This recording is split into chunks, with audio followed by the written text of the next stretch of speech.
The Lord is my shepherd. I lack nothing. He guides me along the right paths for his name's sake.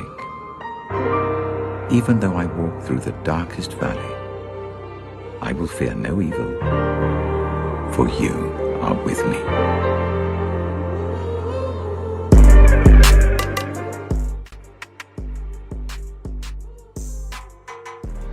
What up, y'all? Rome here. Thanks for coming back to RomeBuilds.com.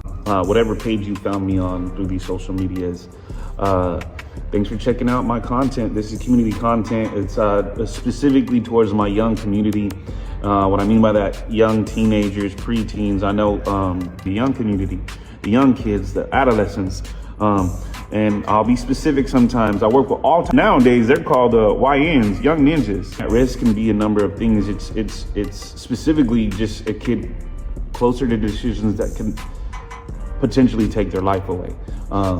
And so if you check out my story I shared, it's called The Fall of Rome. It's a one story that transpired in my life that I do tell students that I work with. When I have classrooms filled with kids, when I'm at these high schools, and as I'm going over curriculum, one of the last messages I share with them, it's on usually day 4. They spend at least 4 days with me. And each day they spend, we do curriculum and I do activities with them, but I'm also using real stories, real life things.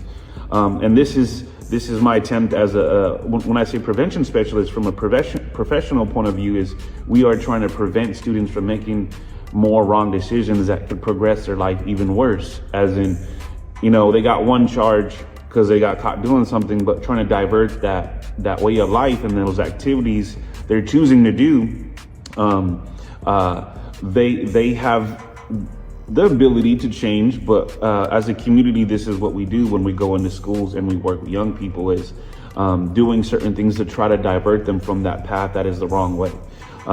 From a spiritual point of view, it's me trying to save them from the pits of hell. Literally, you don't have to be dead, literally, without air in your lungs. But I'm saying is, you feel dead on the inside. You feel you're in darkness. You are in depression. You are in this dark side of living now on this earth, and you found yourself struggling with having any self-worth. And so the thoughts get darker for the lost.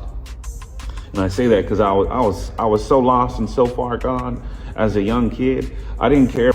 I'm saying this because there was one thing I did in that first month of being locked up, and it was something I did. It wasn't new to me, but I haven't done it with as much concentration and intention. I started praying like there was no tomorrow. And that's one of the first building blocks I reintroduced as I was reconstructing who I was in my mind and my heart. I've come to a point in my life as a young person that I was starting to seek God for asking for forgiveness. Innocent. I felt bad for disappointing my mom. I felt bad for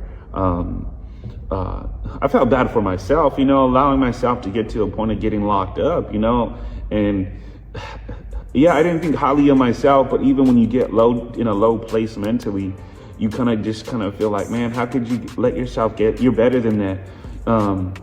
Even though, being a young kid and doing bad things, you still have a part of you that wants to do better. And this is the part that I'm trying to talk to young kids.